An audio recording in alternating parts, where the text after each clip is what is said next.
Sir నమస్కారం sir. నమస్తే అండి. సార్ ప్రొడ్యూసర్ నాగవంశి గారు మరోసారి సినిమా రివ్యూస్ పైన అండ్ సినిమా రిలీజ్ తర్వాత కలెక్షన్స్ పైన వస్తున్న ఆర్టికల్స్ గురించి మరోసారి అసంతృప్తి అయితే వ్యక్తం చేశాడు సార్. అంటే సినిమా రిలీజ్ అయిన తర్వాత ఫేక్ కలెక్షన్స్ చేస్తున్నారంటూ ఆర్టికల్స్ ఏవో పబ్లిష్ అయినట్టున్నారు. దానిపైన ఫైర్ అయిపోయారు మొత్తం ప్రెస్ మీట్ లో.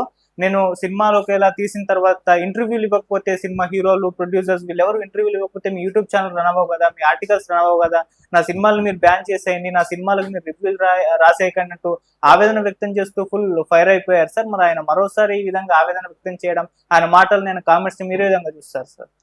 అంటే ఎందుకు సఫికేట్ అవుతున్నాడు ఆయన? సినిమా హిట్ అనే మాట వచ్చింది కదా,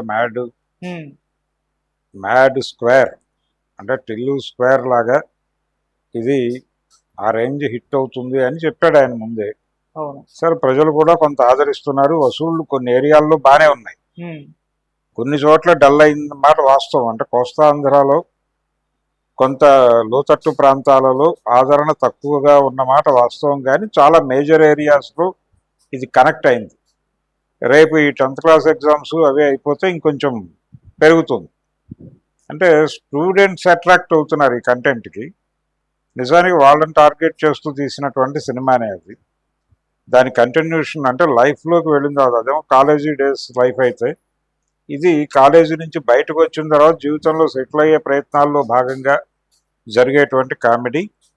జీవితాల్లో సెటిల్ అయిపోయిన తర్వాత జరిగే కామెడీ ఏమిటనేది మళ్ళీ ఇంకో సినిమా తీయొచ్చు. దీనికి ఆ స్కోప్ ఉంది, సబ్జెక్ట్కి అలా లాగటానికి ఒక సమర్థత ఉంది. ఈ మ్యాట్ సిరీస్ కొనసాగించవచ్చు ఇదే క్యారెక్టర్లతో. ఈ లడ్డు వివాహము అనేది ప్రాతిపదికగా తీసుకుని ఈ కథను అల్లారు. నిజానికి ఆడియన్స్ ఎంజాయ్ అవుతున్నారు థియేటర్లో. ఈ సింగిల్ లైనర్స్ కావచ్చు, పంచ్ డైలాగ్స్ కావచ్చు, ఇవన్నీ కనెక్ట్ అవుతున్నాయి. జనం చూస్తున్నారు, ఎంజాయ్ చేస్తున్నారు, ఫ్యామిలీస్ వస్తున్నారు. నిజానికి దీనిలో కొంచెం శృతి మించి వెళ్ళిన సందర్భాలు కూడా కనిపించినాయి. ఒక డైలాగ్ కొంచెం ఓవర్ డైలాగ్గా అనిపించింది, అయినప్పటికీ ఎవరు పెద్ద పట్టించుకోవటం లేదు. రివ్యూస్ కూడా పెద్ద నెగిటివ్ రివ్యూస్ ఏం లేవు ఈ సినిమాకి. కాకపోతే అంత ఫన్ జనరేట్ చేయలేదు అని ఒకళ్ళిద్దరు అభిప్రాయపడిన మాట వాస్తవమే. అంటే ఆ ఇమేజ్ మీద నడిపించాలనుకుని ఆ పరిధిలో కథ రాసుకున్నారు అని కూడా కొంతమంది రివ్యూవర్స్ అభిప్రాయపడ్డారు. అంటే అది రివ్యూ అనేది ఒకే పద్ధతిలో ఉండాలని ఏం లేదు. ఎవరికి దోచింది వారు రాస్తారు, వారికి అనిపించింది అది వారికి అనిపించింది అనుకోవాలి. హిట్ సినిమాలకు పాజిటివ్ రివ్యూస్ వచ్చి రివ్యూస్తో హిట్ అయిపోయిన సినిమాలు ఏవీ లేవు చరిత్రలో. వారన్నట్టుగానే అనేక హిట్ సినిమాలకి నెగిటివ్ రివ్యూస్ వచ్చిన మాట చరిత్రలో ఉంది. ఇంక్లూడింగ్ అప్పు చేసి పప్పుకూడు అనే సినిమాకి కూడా ఆంధ్రపత్రికలో నెగిటివ్ రివ్యూనే పడింది. ఆ సినిమా హిట్ అయింది కదా, ఎల్వి ప్రసాద్ గారిది.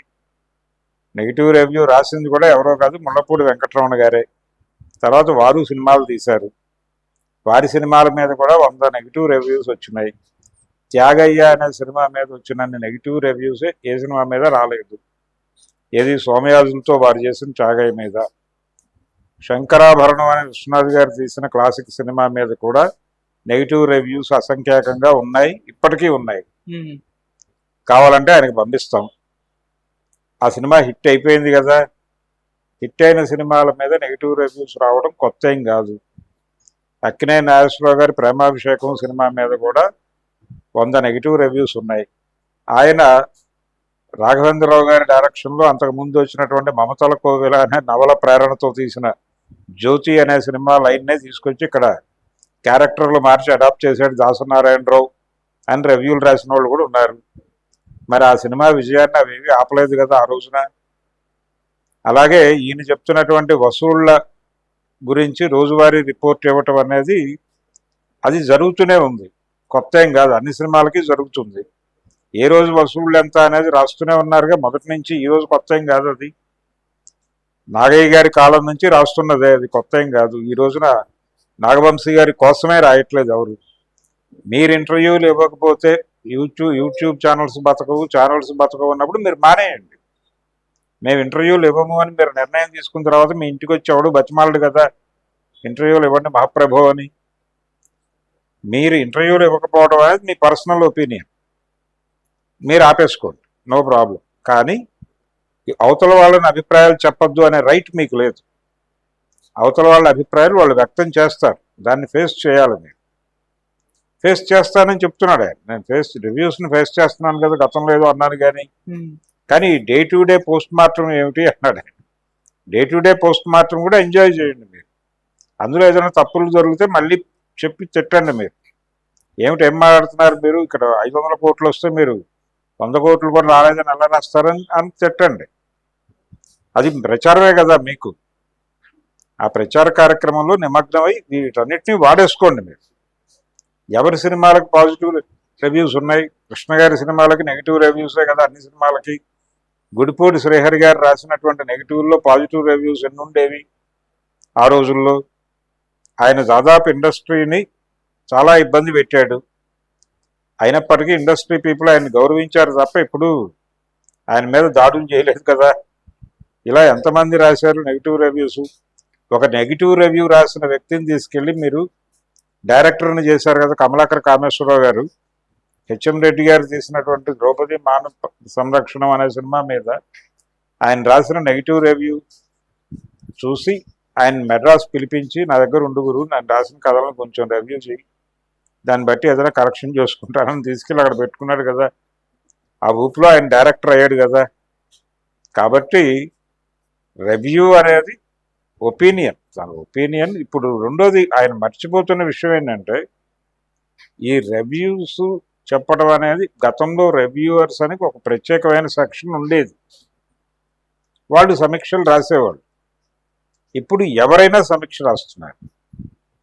ప్రతి మనిషి ఆ సినిమా చూశాక తనకు కలిగినటువంటి అభిప్రాయాన్ని వ్యక్తం చేస్తున్నారు ఎక్కడో చోట. ఆ వ్యక్తం చేయటాన్ని మీరు ఎలా ఆపుతారు? అది మీ వల్ల కాదు కదా. కోట్ల మంది రాస్తున్నారు. రివ్యూ సెక్షన్ అనేది మీడియాలో వస్తున్న మాట కాదు. ముందు దాన్ని తెలుసుకోవాలి.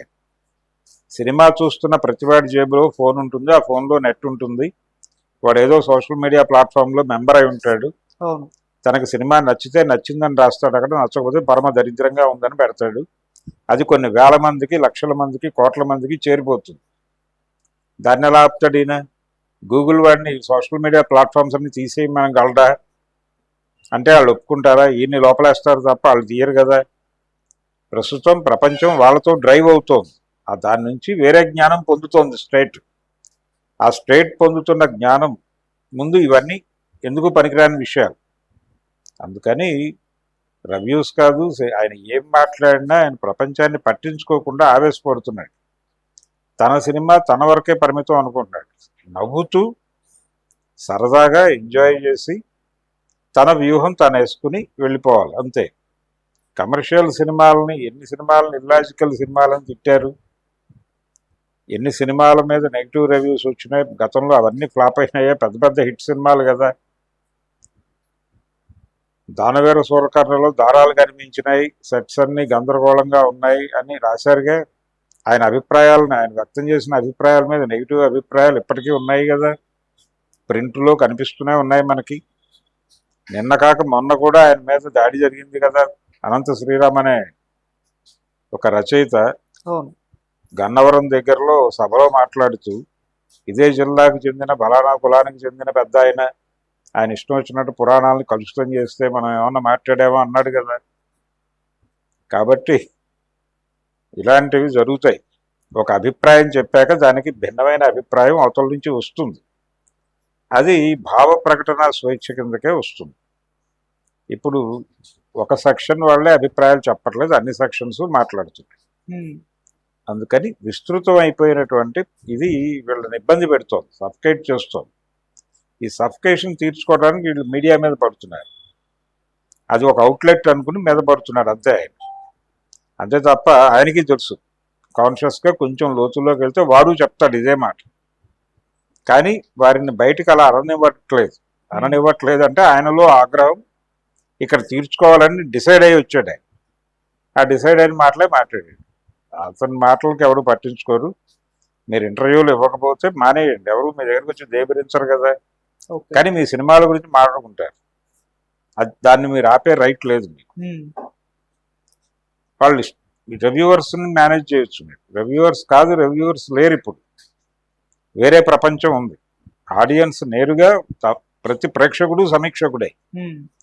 ఆ ప్రతి ప్రేక్షకుడు సమీక్షకుడు అన్నప్పుడు ప్రేక్షకులను జడుతున్నారు, మీరు సమీక్షకులను జడుతున్నాం అనుకుని వాళ్ళందరూ హర్ట్ అవుతారు.